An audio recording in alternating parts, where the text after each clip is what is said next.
you want to be an entrepreneur, you got to be willing to step up to the plate. You got to be willing to make mistakes, because you are going to make more mistakes. You're going to do more things wrong than you do right. You just got to be able to learn from them. And in the medical imaging center, we make mistakes. And I tell my people, as long as you don't kill somebody, we're okay. When you first come in the game, look how they play. Then you at the top of the world, look how they wave to you.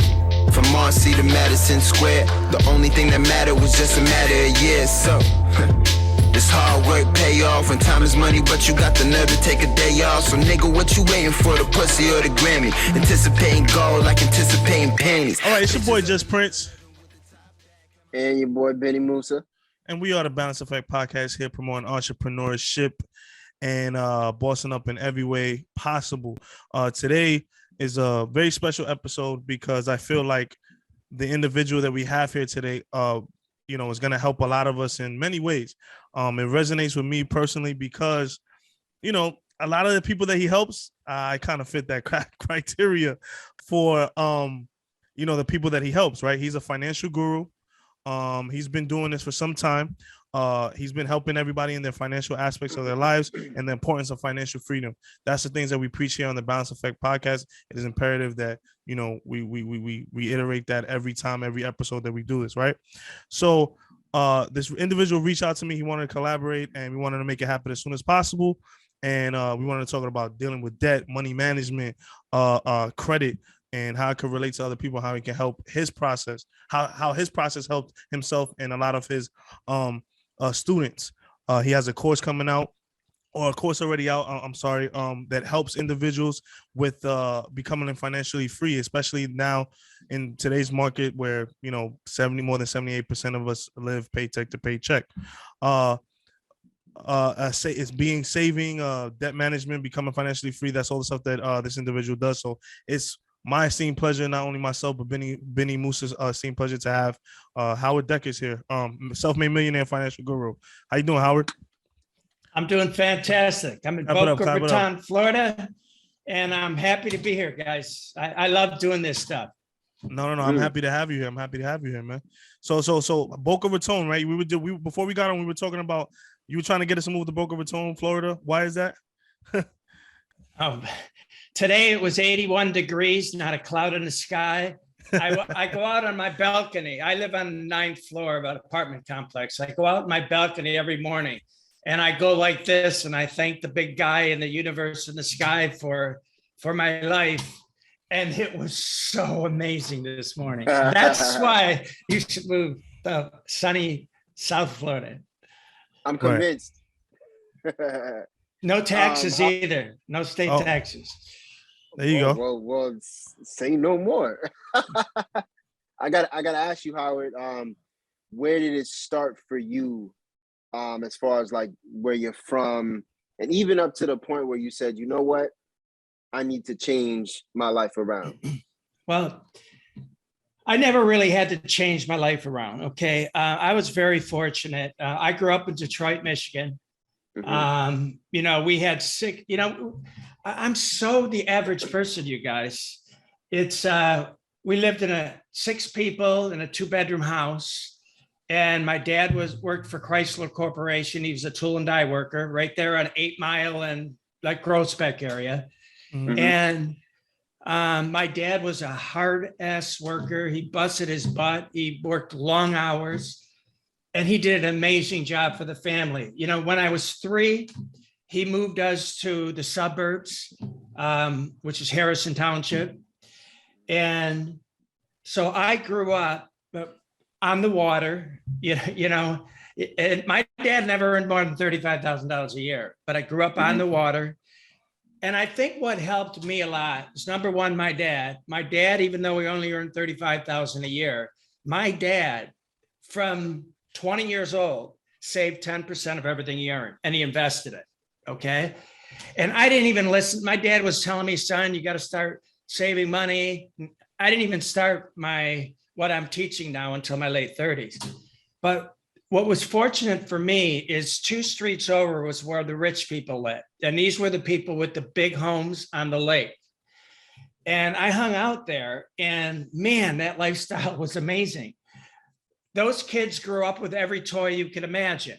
When I wanted to get it, my dad said, I can't afford it, but if you want it, you got to go to work. So I knew from a really young age, I wanted to be like those people on the island. That's the lifestyle I wanted. So I also realized that I couldn't stand working for people. I couldn't stand having a boss. For some odd reason, I hated having a boss. So, as I went through, I started my first business at 28, and I've never looked back. I've had 18 different businesses. I wasn't successful in the majority of them, but I made enough money to survive until the next one. And then, for the entrepreneurs on this call, and this is really important because I was in my 20s and 30s, still living paycheck to paycheck, just like you guys, making $300,000-$400,000 a year. Now, does that sink? I can remember in my late 30s, my wife was saying, man, we got all this money coming in, but we're not saving anything. And then I started listening, and then I started thinking, oh, but shit, this is what my dad has been talking about since I was 17 years old. And then I started thinking, and this again is for the entrepreneurs, we have a tendency to keep putting everything back in our business so we can become successful, okay? And all of a sudden in my late 30s, I realized I'm making all this money, and I have a home on an intercoastal in Florida. I'm spending everything, and I got big payments, whatever. And then I started thinking, man, what happens if I'm not able to sell this business when I'm in my 60s?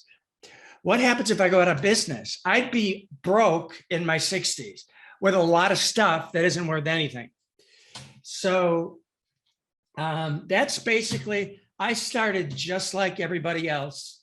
I got lucky and I sold my last business 3 years ago, sold it for millions of dollars.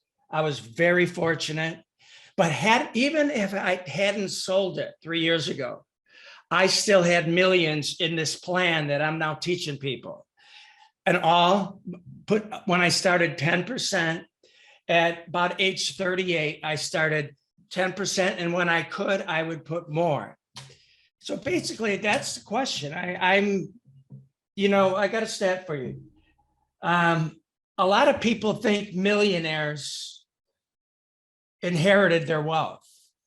80% of them started from lower middle income class. They started exactly where I am. My dad, and this is the plan that I teach people. By the way, you're going to talk about it a little later, but I have an online course. I'm not doing it to make another million. I charge $97. It will be the best course anybody ever takes. Plus, they have access to me on Zoom. They'll go through my course. If they have any issues, all they got to do is a calendar invite, and I will physically be, just like I am with you right now, I'll be helping them get to the next stage. And the reason I'm doing this is after I sold my business 3 years ago, you guys, I made it. The American dream. I went from nothing to a multimillionaire. I was bored out of my freaking tree. A year into it, I was actually getting depressed because my whole life has been, I want to be successful. And so I've always been driven. So the way I came up with this course, this is a great story, is I had a 17 and an 18-year-old at the time. I wanted to put a PowerPoint presentation together, teaching them how to become multimillionaires. And I put this beautiful PowerPoint presentation. I used to do that in business. Okay. So I just now applied it to my kids. But before I gave them the presentation, I says, I want you to invite your friends over and tell them that your multimillionaire dad's going to teach them how to become a millionaire. And kids, we don't really have that opportunity. Nobody took me aside and said, and that was this millionaire that said, look, this is what you got to do, son. And so anyways, 10 kids showed up, And I blew him away with this PowerPoint presentation. But what blew me away more was they had never been taught this stuff. And I really believe all of us should be taught this stuff. It should be a prerequisite. It should be a requisite in 12th grade. And then it should also be taught in college. So from there, I went on, it was coronavirus time. So I was doing these Zoom live trainings for every week. I'd have another training for 7 weeks. And it was fun. I mean, I'd have 20 people, a lot of people I didn't know, and I was meeting all kinds of people and I was helping them. But then it started becoming a job. I didn't want a job, even though I was my own boss. When you're teaching live, you have to be there. Like you guys doing these podcasts. It's a lot of work what you guys are doing. I got tons of people saying, you got to start your own podcast. I don't want the work. I'd rather be a guest on your podcast. So basically I went to my sister's kids who were all in their 30s and 40s, and they were excited. And then I went to ex-employees. My last company, I had 155 employees. And then all of a sudden the light bulb went off in my head. Holy smokes, this is my passion. The passion I had to becoming successful, I've applied it to this, but it's a different kind of passion because now I was very fortunate to have a dad that talked to me about this stuff and kept saying, son, are you saving? And I'd say, well, Dad, I'm putting it all back into business, but I'm going to be a multimillionaire when I sell the business. Okay. And so I'm just in the process now of playing it forward, giving it back. I was just looking at a course online. The guy's charging $3,400. And I was considered taking this course because I'm always learning new things. Right. I'm charging $97. And I promise you, my course is just as valuable as his $3,400 course. It's just, I'm going after the 78% of the people who are living paycheck to paycheck, and they can't figure out how to get ahead. There is a way of those. There's 15 million millionaires in the country. 90% of them got there because they had a disciplined and consistent long-term financial freedom plan. So when people take my course, they leave that course with their financial freedom plan set up and running on autopilot. So I guess that's a lot of words to answer your question of how I started. That was great, man. I was intrigued to have you on because a lot of the stuff that you were preaching is a lot of stuff that I want to get into, but because you have your day-to-day things. One of the things that we were talking about prior to you getting on was student debt. You know what I mean? And like how we're just in this, we have a massive amount of debt, so we kind of start behind the 8 ball when we get out of school. You know what I mean? And that's the issue. So I definitely wanted to have you come on. I'm sorry, Kwame. Go ahead, continue. I'm sorry. I just wanted to make that statement. Sorry about that. Well, the good news of that debt, it's really low interest. I would rather see you make your minimum payments on your student debt and then put more in your financial freedom plan because you will average 10%, which means the money you're putting in there is going to double every 7.2 years. And, that's what most people don't understand. You guys probably understand it, but a lot of your audience won't. They don't understand how money grows. They think I cannot be a millionaire because there's no way I'm going to be able to save $1 million. It's not what it's about. What it's about is having an automatic plan. Takes whatever out of your checking account every month. And this is what we set up.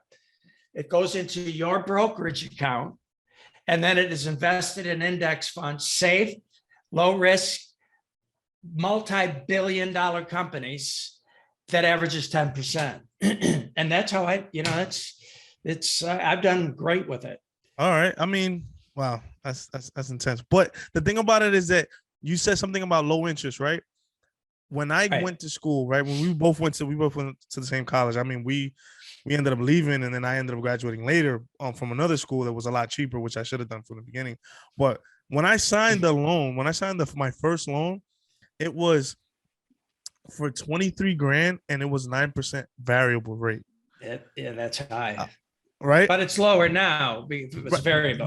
I mean, this was 2006, 2007, right? Oh, The second wow. one's for 18, and it was for 18 grand, and it was 8% variable. Mhm. That debt has ballooned. That debt has ballooned to almost 100K today. And what was it? 23?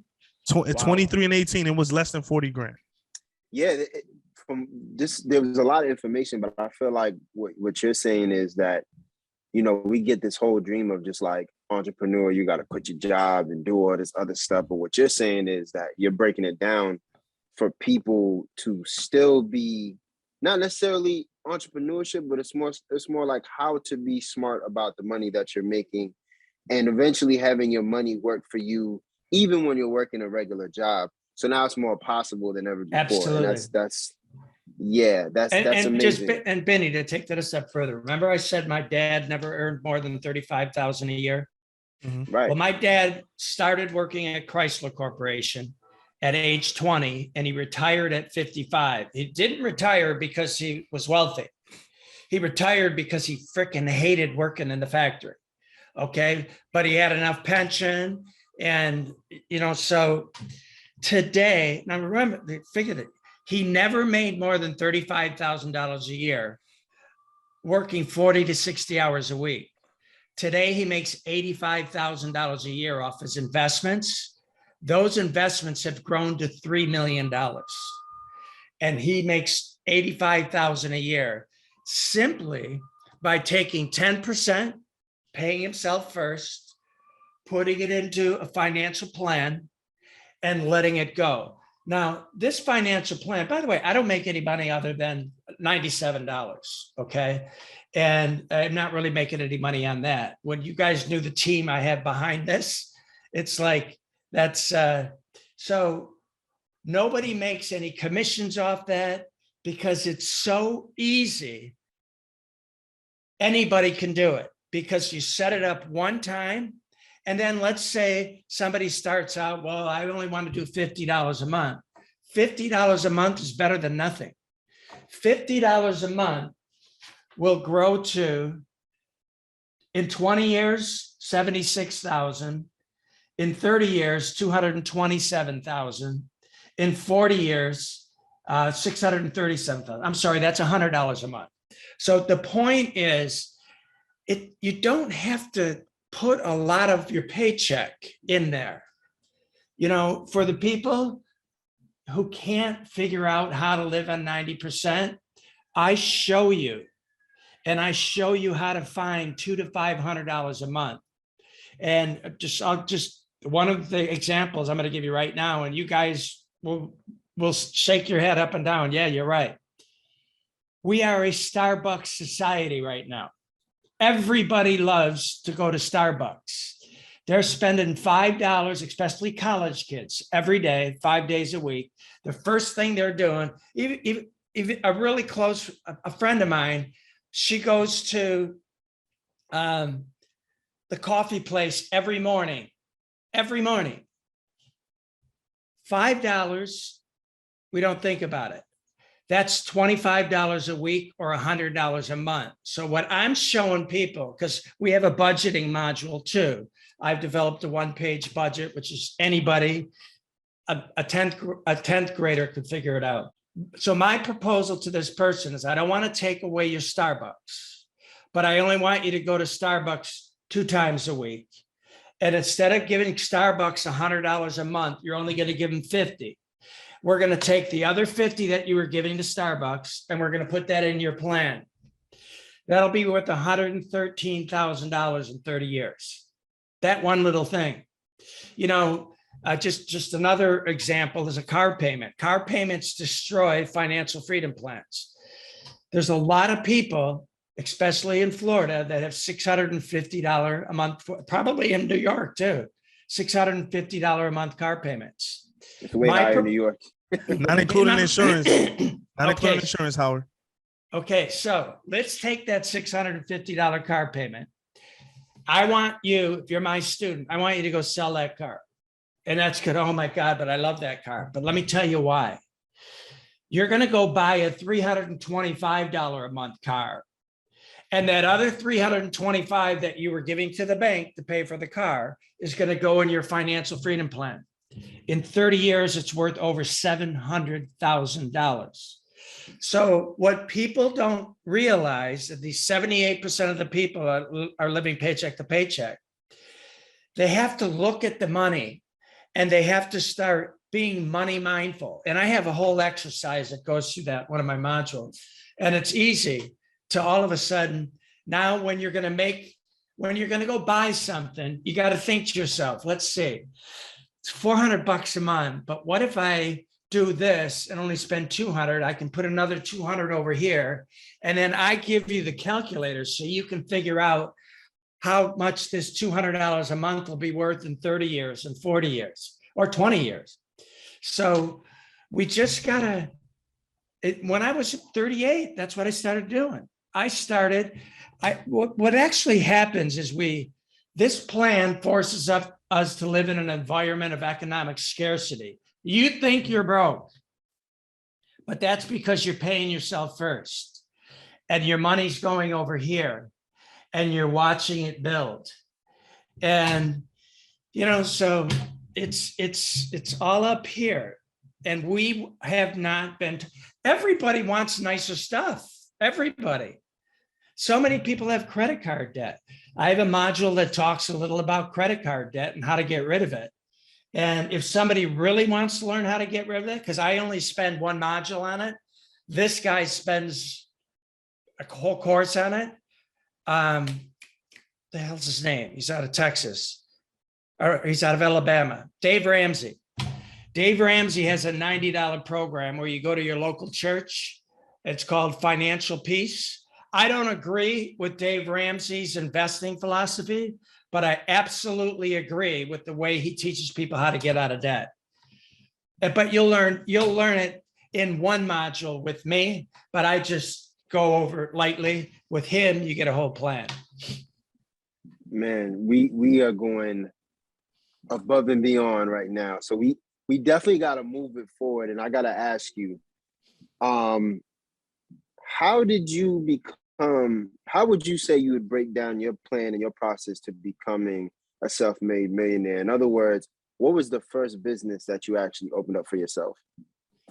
I opened up, you know what Velpack is? Velpack are the coupons that come in the mail. There's like 20 different little ads in there. I took their idea and I came up with Econopack.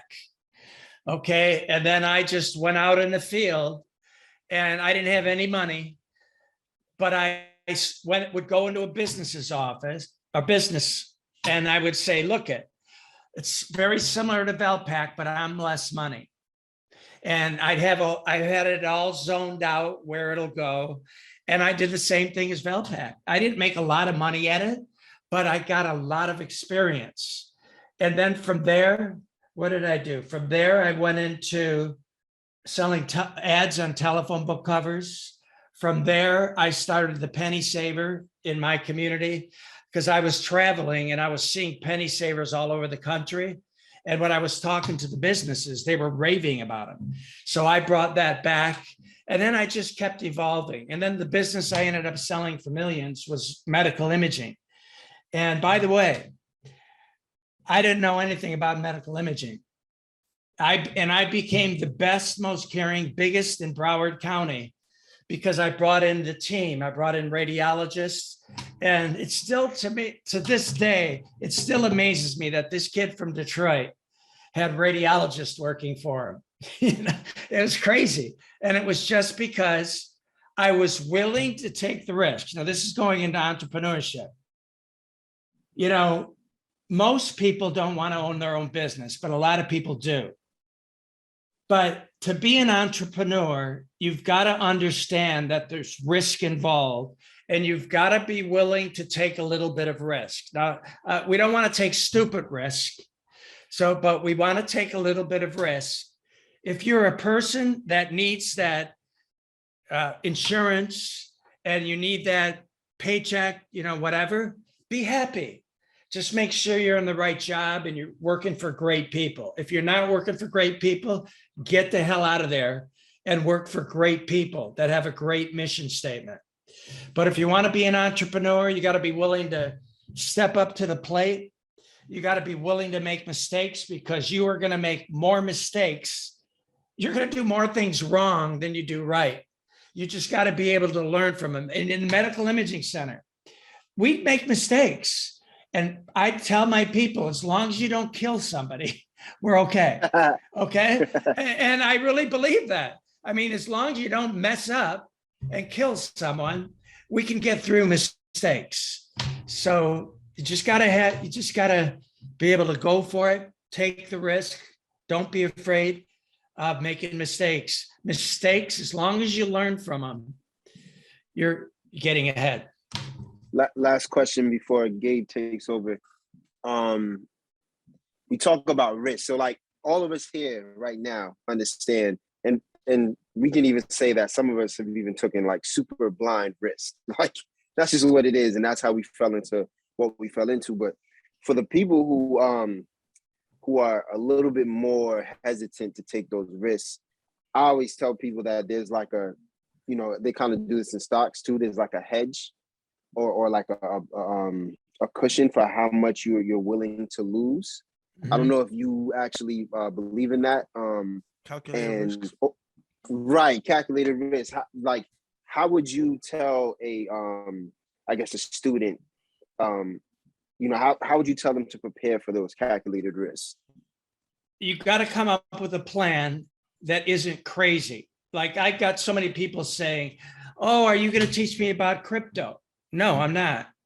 I'm going to teach something that has worked for 100 years. It's average 10%. Okay. That's what I'm going to teach. Now, if you want to do crypto, instead of putting, let's say you're putting 100 a month, instead of putting 100 a month in your financial freedom plan, put 100 a month and then $10 a month in crypto, something like that. So I can't tell somebody, what their risk tolerance is, but what I can tell you is one of my modules, I do an overview of the stock market, because a lot of people are afraid of the stock market, and there's no reason to be. Stock market goes up and down, but it's average 10%. Okay. Index funds are the safest part of the stock market, because you're investing. Like I love the Standard & Poor 500 index. I'm investing in Amazon, Tesla, Microsoft, all of 500 of the largest companies. Now my risk is lower, because if I was putting everything into one company and it goes down, I can lose a lot of money. But if I'm putting money in 500 companies and one of them goes down, that other 499 are going to hold it up. So as far as my belief is, my plan, whatever it is, 5%, 10%, 15%, take it from the checkbook, put it in the financial freedom plan, put it in the index funds, and then all of a sudden you'll have some money where you might want to do a real estate deal or whatever. But now you've got some money to do it. Like I never had the money until 3 years ago. I bought 3 Walgreens properties. I am doing great but I never would have been able to do that had I not been saving or had I not sold my company. So I still have millions in the market. And then I've got Walgreens properties, and then I've got a storage unit. So I'm kind of like expanding into other areas. I'm not in crypto yet, because I'm a guy who believes in fundamentals and history. I didn't believe that I still think crypto is gambling, but it's getting too big now for me not to at least start risking some of my money in it. That's the course I was looking at, $3,400. I'm not doing it. No, $3,400. You don't need that. Mm-hmm. Right. And it's about bots and stuff like that. But the point is, anybody can afford $97. if they want to be financially free, and they're willing to do what it takes, and what it takes is setting it up. And if they have a problem with setting it up, Zoom me. I have so much fun. I just got off a 3-month road trip in my RV. I went on a solo trip, 6 different states, 15 different cities. And I was playing pickleball every morning in every city, meeting a ton of people. And then in the afternoon, I'd have appointments with students. And it's so exciting when a student, their plan is finally set up. We just sit here, we go, yeah, you're going, you're set up. Just go to work. This works in the background. So it's amazing, you guys. If you do the things necessary today with the money that comes into your household, and not a lot of it, just a little bit of it, you'll be able to do what you want to do 30 years down the line, 35 years down the line. Be able to do what you want, when you want, how you want. And that's where I am right now. So right. I'm loving life. No, I hear you. And I too strive to do those type of things. I'll give you a little bit of history before I get into my questions there, Howard, because I was very moved by a lot of the things that you were saying, right? So I come from a traditionally Dominican background. Like my parents believed in go to school and get a job and die, right? So that it was kind of the cycle that was been taught. There was never as far as like money management, the certain things that I learned from my parents were save your money, put it in the bank, right? And as I got older, I started to hear about different things about the rule of 72, understanding really what a bank does, right? The bank is like takes your money and they invest it and they make millions, and they only give you like less than a percentage on your money, right? But they're making this money on it, right? So it's like, they don't teach these type of things that you were very fortunate of learning from your dad, because it's just not taught. They came to this country as immigrant. I'm a first generation American. So, with that being said, it's just like you kind of see those pitfalls of, not being able to understand not being financially literate. And then, right. Thinking that it's okay that, having a job, that one day if that job goes belly up or something like coronavirus happens, right?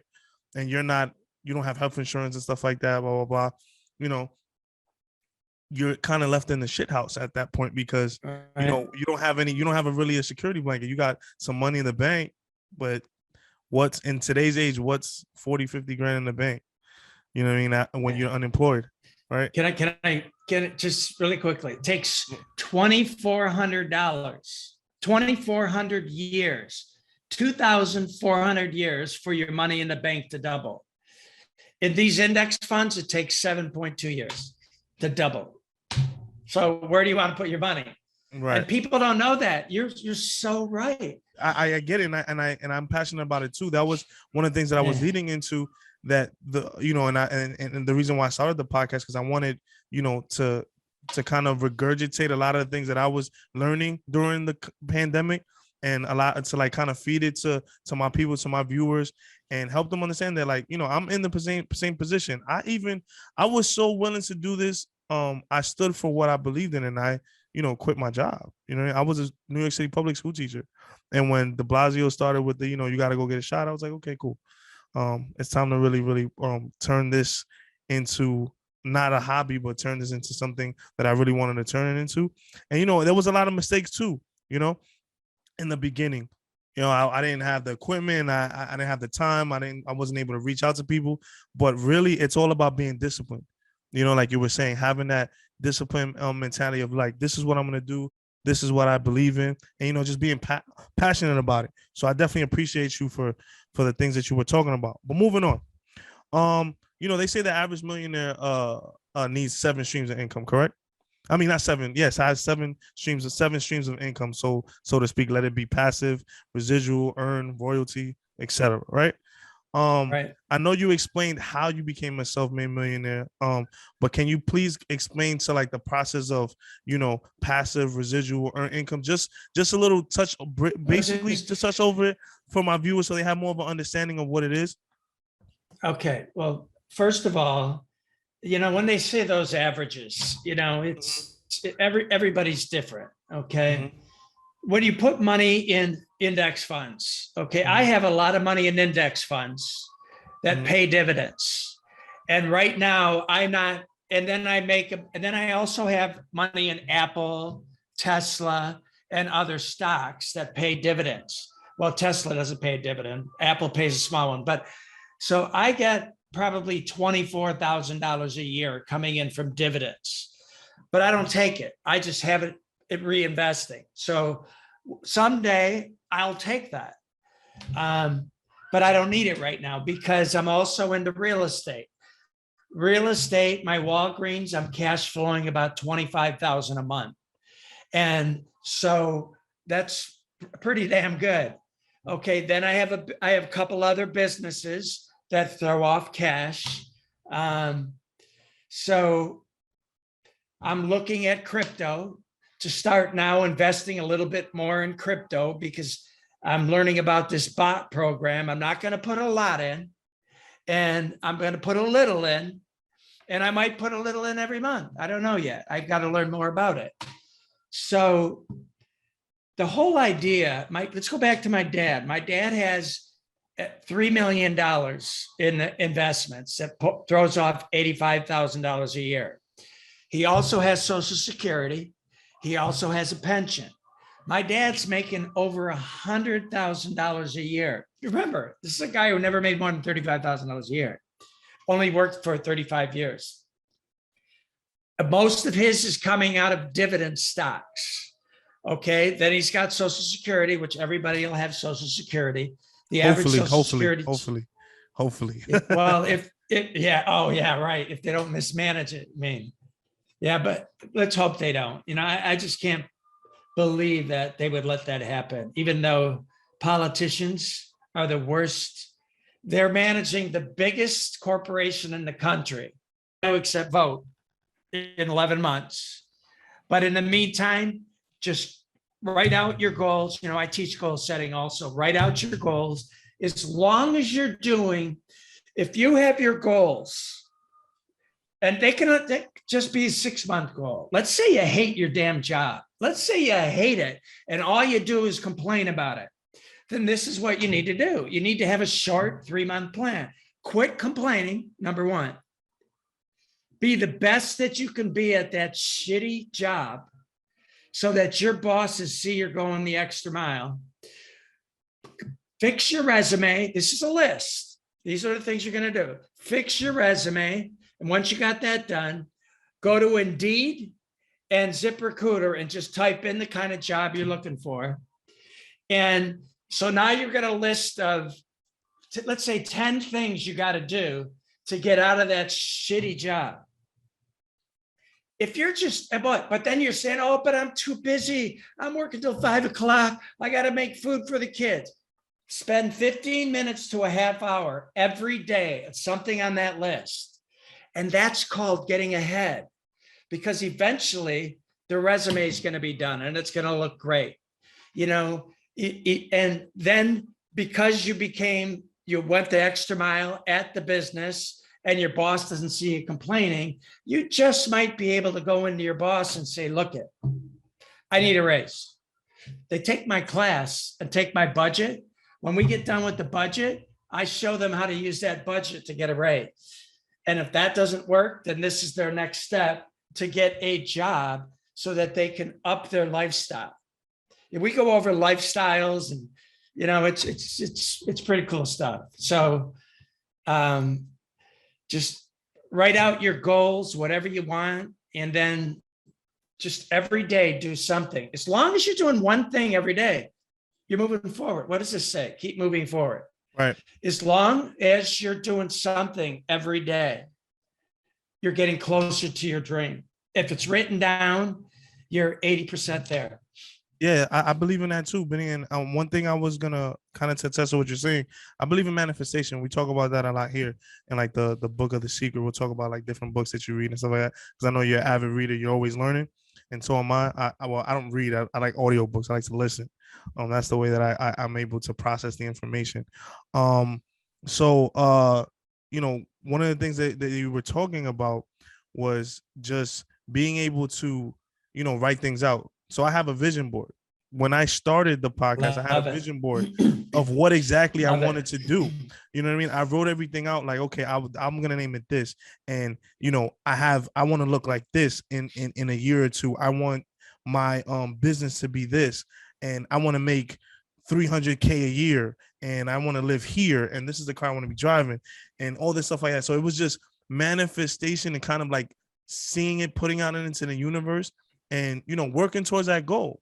You know, and like, yes, I did, you know, I felt the thing about the job the reason why I quit wasn't not necessarily the COVID mandates. I mean, it did play a part in it, but it was mostly because you get sick and tired of the same shit, Howard. I'm not gonna lie to you. Of as far as like, you know, underappreciated, you know, underpaid, overworked, right. You know, having to go in, and it was very hard for me. You know, like I said, prior to getting us on the podcast, you know, I wasn't even in the continental US most of the pandemic. I was out. I was living in. I went back to DR. I was in Colombia. I fell in love with Colombia. I loved it. You know, it's just like South America. Yeah, South America. Yeah. Wow. Yeah. You got whenever you get a chance, you got to go out there, man. It's, you know, maybe we'll go together, man. We'll make it a trip. My team behind me is from Colombia. They work in Colombia. Yeah. My marketing people who put my webpage together, help me with my course. They're from Colombia. They keep telling me, you got to come down here. You got to come down. You got to go down. You got to go down, brother. So I'm going to hold you to that. I'll buy the course. I'll buy the course if you come with me to Colombia. That's I'll say that much. All right, there you go. I'm in. I want to go. All right, cool. That we'll make it an event, and hopefully Benny will get his passport done as soon as possible. Come on, Vinny. Write it down. Right. 80% done. So now moving forward, I wanted to talk about this course, right? You know, you talked about the stuff that your dad was teaching you, but kind of diving a little bit more for my viewers. I know you were talking about dividends and index and funds like that, but a lot of people may not understand what exactly you're talking about. So we do, but they don't. So can you break that down in the course and how you like? I don't want you to reveal the course because obviously, you know, people have to pay for it, blah, blah, blah. I'm not telling you to do that, but just give us a synopsis and kind of break down the course. How long is it? You know, and the nitty gritty of it, you know? Okay. The course is, first of all, it's $97, which it's priced so that anybody can afford it. Anybody who has a job can afford it. I keep it simple. You know, most people don't want to learn about finances, but they want to become financially free. So I've made this so a 16, 17, 18-year-old will understand it. I gloss over the hard stuff just so they understand. The first module, it's 7 hours, and you can take it in a week, you can take it in 3 weeks or a month, whatever. The first module, I talk about money and how it grows. I give all kinds of examples, and people will actually get excited when they see what $100 a month is going to grow to. Second module, I go into budgeting because budgeting is very important. Now, budgeting, most people, I don't want to do a budget. I've made it easy. I'm a spreadsheet geek. I'm an Excel guy. And that's how I became successful in a lot of my businesses is I really mastered Excel. So I came up with a 1-page plug and play budget.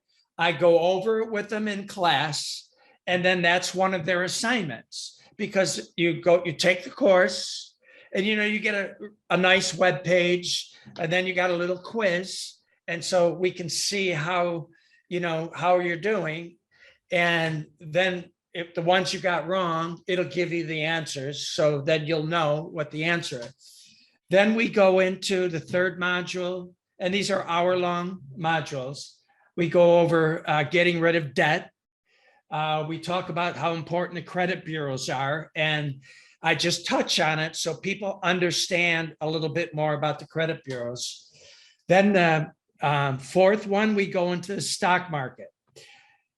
When people go through this module for the first time, they'll see, wow, I can do that, you know, because most people are afraid of it. I don't go into options, puts, calls, or any of that. I'm simple. My dad never did any of that. I never did any of that. I'm simple. The 5th module, we actually set up the plan. So the plan is actually set up in class. And then, then by the time the 7th module is over, they have an understanding of everything that's going on, but they still don't have to be rocket science and finance. So I believe, we all get inundated on Instagram and Facebook with these guys that are driving around in Mercedes or driving around in Bentleys. They got garages with 10 cars in it, big homes. I'm not that guy. Okay. I'm not that flashy person that is going after, they're definitely not going after the 78 percenters. I don't know who the hell they're going after, but when somebody leaves my course, their financial freedom plan is set up and running on autopilot. And if they can't figure it out, and it's not hard, hit the Zoom, schedule a 15-minute appointment with me. And I've been on the phone for an hour with people. I mean, I don't care. And I don't charge any more money for that. And why am I doing it? Because I love it, man. You guys, I got as much passion for this as I did building all of my businesses. This time around, I'm doing it. Now, all of my businesses, to be successful in a business, you've got to be solving a problem and helping people. You have to. My last company, I was helping people get better. This time around, I'm not doing it to make money. I'm doing this to give back and just help as many people that want to be helped. If they want to be helped, I'm here for them. And I got testimonial after testimonial. To find out about my course, just go to howarddeckers.com. It's real simple. howarddeckers.com. I got a free half-hour training on there.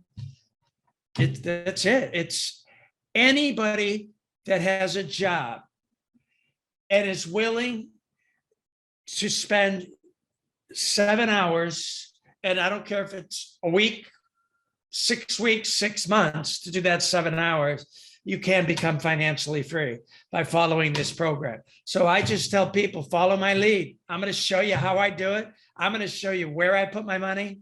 I'm going to show you how it's grown, the whole shot. And, a year and a half ago, I had a woman, 35 years old, that took my course, and she had $40,000 in a savings account. And she thought she was saving for retirement. Over a 6-month period, she put that into index funds, because you don't want to do it all at once. You want to time it, because you never know where the market's going to be. She's up $21,000. I looked at her stuff yesterday. She's up $21,000 in a year and a half. Jesus, that's pretty damn good. That's double the money. That's pretty damn good. Yeah, she almost doubled the money there. Yeah, that's crazy. So, that's crazy. So so with the course, right? What are your recommendations for people that are living paycheck to paycheck, that are in debt? I know that you said something about putting $50 away, but what if that's not possible? Okay, well, if they can't afford $50 a month, start out at $25 a month. They could start out at $10 a month. The point is, it's setting it up. You can start it out with zero, by the way. What you're going to do is you're going to open up a brokerage account and a Roth IRA, and you'll learn more why a Roth IRA in my class. But a Roth IRA is an amazing thing that the government did right. They're allowing us to invest $6,000 a year if you're under 50, and $7,000 a year if you're over 50. You're putting in after-tax dollars. That's $500 a month. You can put them up to $500, but it grows tax-free, and you never have to pay taxes on it when you take it out. That's amazing, and that's wonderful, because I have a lot of money in an IRA, a regular IRA, because Roth IRA didn't exist when I started. When I'm 72, they're going to force me to take at least $40,000 a month out of that account. And you know why the government's forcing me to? So they can get their 20 or 30% or whatever it is. Mm-hmm. So with a Roth IRA, you don't have to do that. So for the person who doesn't think they can do it, My class will show you how to get control of the money coming through your household. Okay, that's the budgeting module.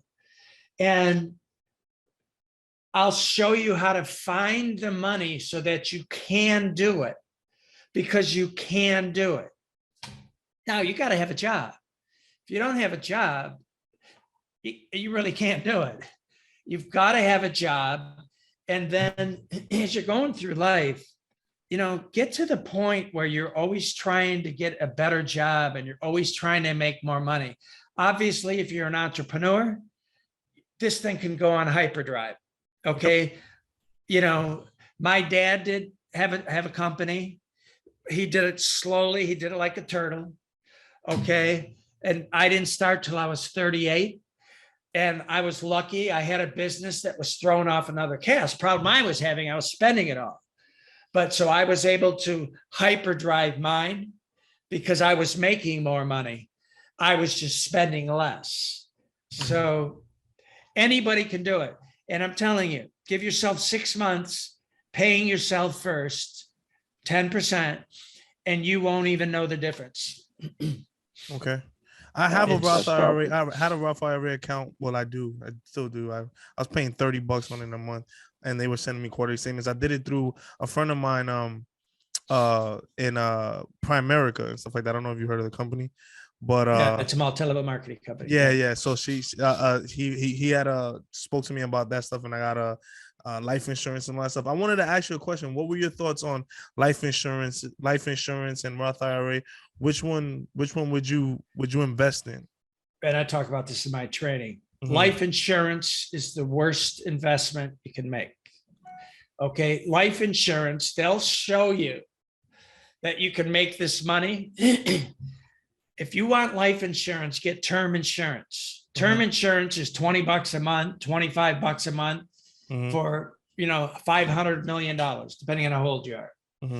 Life insurance, variable life, they call it universal, they call it all different things. Whole life, yep. Yeah, what I would do, okay, I recommend don't do whole life insurance. I recommend if you have kids and you have a wife that you want to take care of, it's a good idea to have a life insurance policy, $25, $30 a month. That's it. And then invest the difference in your index funds. You will blow any life insurance policy away. And I mean, literally blow it away. If a life insurance policy is showing you're going to have 100,000 or 200,000, I'll show you an index funds. If you do it a different way, you'll have $500 to $1 million. Okay. So that's my opinion. No. And so in your opinion, for those that say like, they use like for instance, I took this course where they taught you something of the sort where you were able to use a life insurance policy to then as like kind of like a bank where you borrow from the money, something like that. And you got to pay interest on it. Yeah, you got to pay interest on it. So you're borrowing your own money. And you're paying interest. Right. So that's so I get it. Most life insurance, most of those, they're insurance people disguised at investment policies. And you know how I know? Right out of college, that's what I did. I worked for John Hancock selling life insurance policies to people who weren't making any money as savings policies, because that's what I was taught. And when I realized 11 months in that it was the worst freaking thing in the planet, I quit. Unless you're wealthy and you're buying life insurance for estate purposes, you don't need it. You're on a financial freedom run. It's a marathon. There's no room for a whole life policy in that. There is term insurance. Right. Okay. So term insurance is like you're able to pay it for a certain amount of time. And if, let's say, when that term runs out, let's say if it's a 20-year policy, they give you your money back, or how does that work? That's the only thing that I get. No, it's pure insurance. You're only paying. There's that the whole life policy you're paying, or you're talking about, is probably $300 to $500 a month, maybe $200 to $500 or whatever. I don't know what it is. It's usually pretty. Yeah, it's like I got one from my mom that's about 50,000. It's like $56, and then the one for myself, it was 120, and I'm paying. Well, I was paying. I'm not paying anymore. I was paying $78 on it. I mean, I can prove with numbers, Mm-hmm. with calculators, I can show the difference of what this is going to pay. And if you're doing this over here, what this is going to pay. You know, like you take this a step further. I rent. I have the penthouse here in Boca Raton. When you guys get to Boca, you really got to look me up. Nah, we're gonna go down there, man. And then you gotta go. And then you gotta come to when Columbia. you get down there, look me up. I got you. And the reason why I'm renting, it makes financial sense to rent over buying an $800,000 condo and putting that money in a condo. I'll make more money having my money in investments that are thrown off 10% than if I buy a home. And my expenses are going to go way up in a home. Mm-hmm. And, you know, you hear so many people say you got to own a home, you got to own a home. Now, if you're a family, yeah, okay. I think it's great to have your own home. But that's all done for me. I have a 21 and a 19-year-old. They're going to Florida State right now. Mm-hmm. Oh, wow. They probably go with my cousin. Right now. My cousin goes to Florida State. My cousin goes to Florida State. They probably friends with her. Oh, cool. 21, yeah. There's like 40,000 students there, something like that. Yeah. You're right. It's a lot. It's a lot of people that go there. So, so basically on the show, Howard, we try to, switch it up a little bit. We do like some fun things.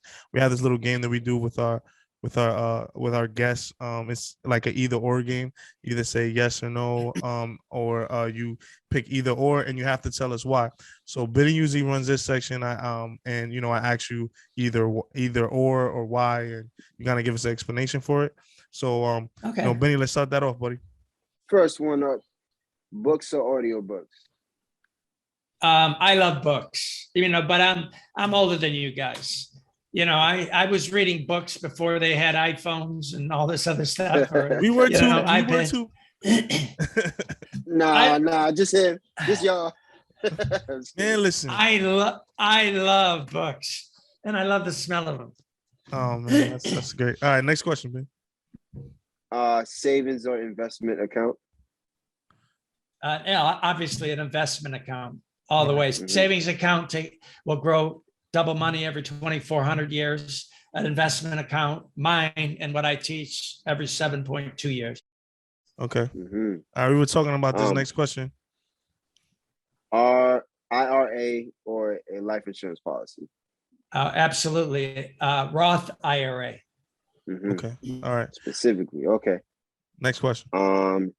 Top 3 books on financial freedom. This book changed my life, guys. Yeah. Right out of college. It's a tough book to read. I read this book 10 times and I outlined it. And stuff in that book, it just changed my life. It changed the way I think. It's all about using your mind.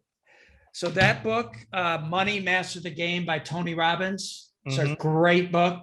Great book. And a book I read, again, back in college, The Wealthy Barber. The Wealthy Barber was my dad's plan in a simple book. So those are the 3 books. All right. Next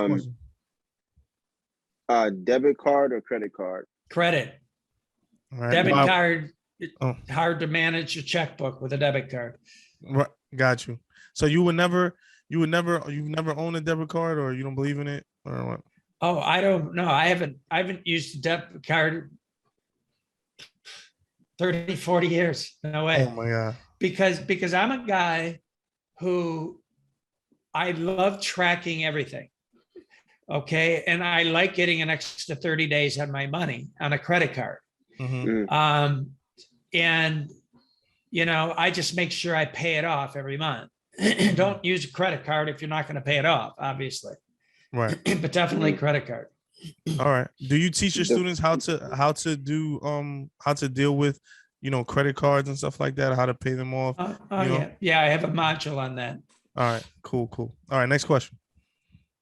All right.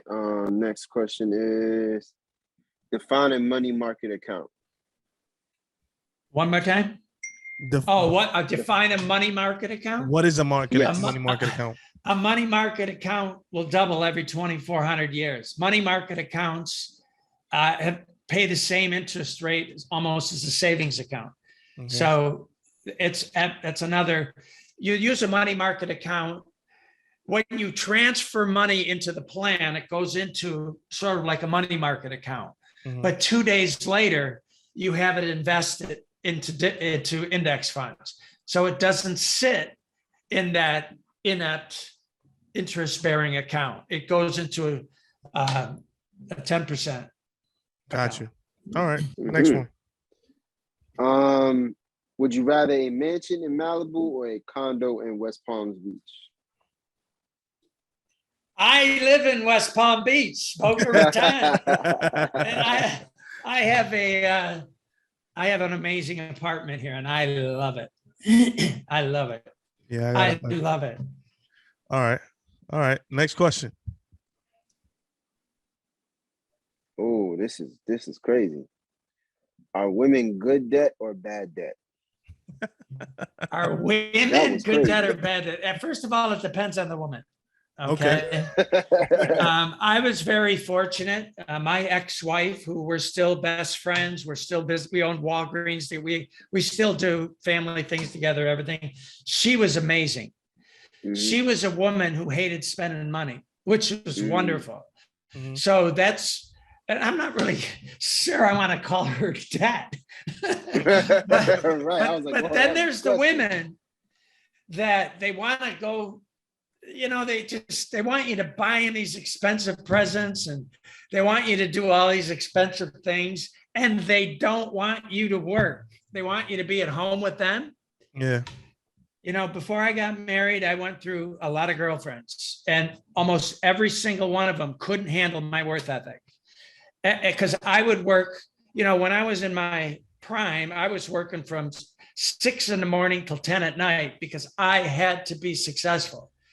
And the women didn't understand that. They wanted me home at 5 so we could cuddle and we could do things. And I'd say, that don't pay the bills. Yeah.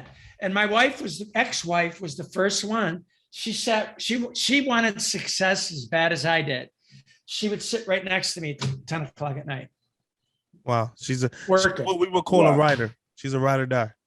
Oh yeah, that was amazing. So I don't think women would like to be called debt. Nowadays, hopefully they're bringing in bacon also.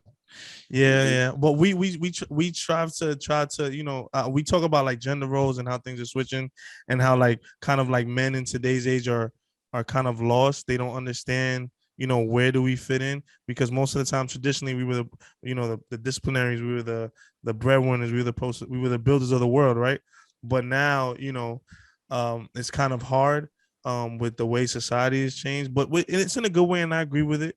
But then, you still have women that want a traditional man, but don't do traditional things. So that's why I asked you that question. That was my personal question to get your take on it. So I figure I asked. Next question. One more thing. A good woman will help a family become much more successful by encouraging their man. If let's say they decided to stay at home and raise the family, which is great. That's what my ex-wife ended up doing. But a good woman, if she's behind her man and her man is going for it, just the opposite. Mm-hmm. If the woman's the one who's got the super career, a good man helping push her is what it takes. It takes a partnership. Yeah. You can't do it by yourself. Right. It takes a village. All right. Biggest investment you made that really paid off? Walgreens has been amazing. Apple. I have 2,300 shares of Apple. I'm up like $400,000 on it. 400 on one company. And I started investing in Apple in 2015. So in 6 years, I'm up that much in that company. So Apple's been amazing for me, and the Walgreens have been amazing. And you know, at one time I didn't have enough money to buy a Walgreens, you know, the property. Okay. And I put in $1.2 million into each Walgreens and financed 2.8 million. And it's just thrown off a ton of cash. So I don't have to touch any of my money that's invested in the market. It just keeps reinvesting, you know, so. Yep. That's what you call passive income right there, buddy. That's great. Absolutely. All right. All right. Last question to me, which is the most important one. I think this is the most important one. Are losses really wins in the end, or just losses? It depends on how bad the loss is. I think it goes right back to, you're never going to score on every one of your investments. You know, the girl I talked to you about earlier, who's up like $21,000, $24,000. She called me up the other day and we're talking. And she's down in 2 of her stocks. She's doing index funds and a few stocks. She's all like, oh my God, you know, everything else she's up. Everything's up, she's down in 2. And I said, look you're never going to score 100%. And then I counted up, I'm in 70 different, between stocks and index funds in the market, 70 different things. I was down in 9 of them. And I was up in 61 of them.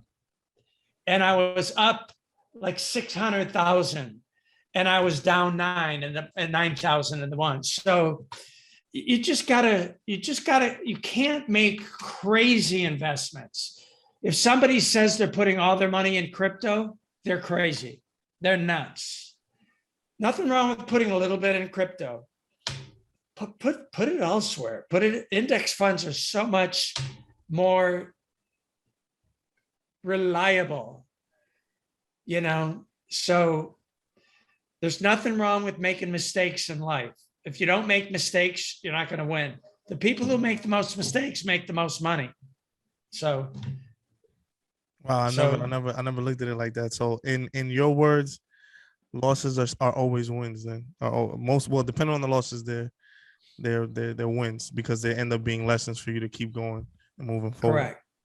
Right, man. Wow, this was a very powerful podcast, man. Howard, I appreciate you for coming on here and talking to us, talking to our viewers, giving your insight. Can you tell us again the website and your handles and where people could get in touch with you? Sure. HowardDekkers.com. My last name is Dekkers. Just go to HowardDekkers.com. I got a lot of information. I also have testimonials there. So you'll be able to relate to some of these people. And just do it. I'm telling you, you can change I really believe this is life-changing stuff. Right. It's not a lot of money. No, it's not. $97. Please check out HowardDekkers.com. Howard, we thank you for coming on. This episode is sponsored by RonBrantNord.shop. Please look out for them. There's one of our sponsors. If you're into that fear God, Kanye whole aesthetic thing, look them up. RonBrantNord.shop. Howard, thank you. I appreciate you for coming on. I appreciate you for this insight, this powerful podcast. I feel like a lot of things that you were talking about is very simple, but yet difficult for a lot of people. But I'm pretty sure in your course, you're able to help the average person become financially free. And I can tell you right now that I'm convinced and I'm willing to jump on board, and maybe we can talk more about that once we get off the podcast. Cool. As far as like anything you need from us, as far as for collaborations or things that you need from us, we're always, my door is always open. We definitely, I'm gonna hold you to it. That Colombia trip, I'm holding you to that, man. Sounds good. And when you get down to South Florida, look me up. No, I'm gonna be there soon. I have a buddy that's out there. He's into construction and stuff. Like, he owns a few construction companies down there. So he's been down for me to go down there. So I gotta hit South Florida soon. That's gonna be the wave in the next 2 years. Once the dust settles up here. But yeah, definitely want to go down there and link with you and definitely have a great conversation down there. Anything you need from me, buddy, I'm open to it. Sounds good. Same here. And a lot of your policemen and firefighters are moving to Florida. There's a reason. Yeah. I mean, there's a reason. yeah. They're going down there to get out of here. Yeah. I just don't want to be a snowbird, man. I want to stay down there. I don't want to have to come back up here. In my travels, I'm considering maybe Asheville, having a place in Asheville and a place down here. Okay. Like in wintertime. Wintertime down here is heaven on earth, you guys. It's 70, 80 degrees every day. Beautiful. I mean, it's like heaven. I have a Harley and I get on my Harley and I just go up the coast. It's just so wonderful. Right. So you would love it down here. I gotta go on there. I had a cousin that she lived in West Jupiter, Florida. I don't know. Okay, that's too far. That's an hour for me. Hour, it's an hour, 40 minutes for me. Yeah, she lived in Jupiter, and I loved it when she lived down there. Now she lives in Tampa. That's supposed to be the next spot in Florida. But yes, once again, thank you, Howard. This your boy Just Prince. This is Benny Musa, and we are the Balance Effect Podcast.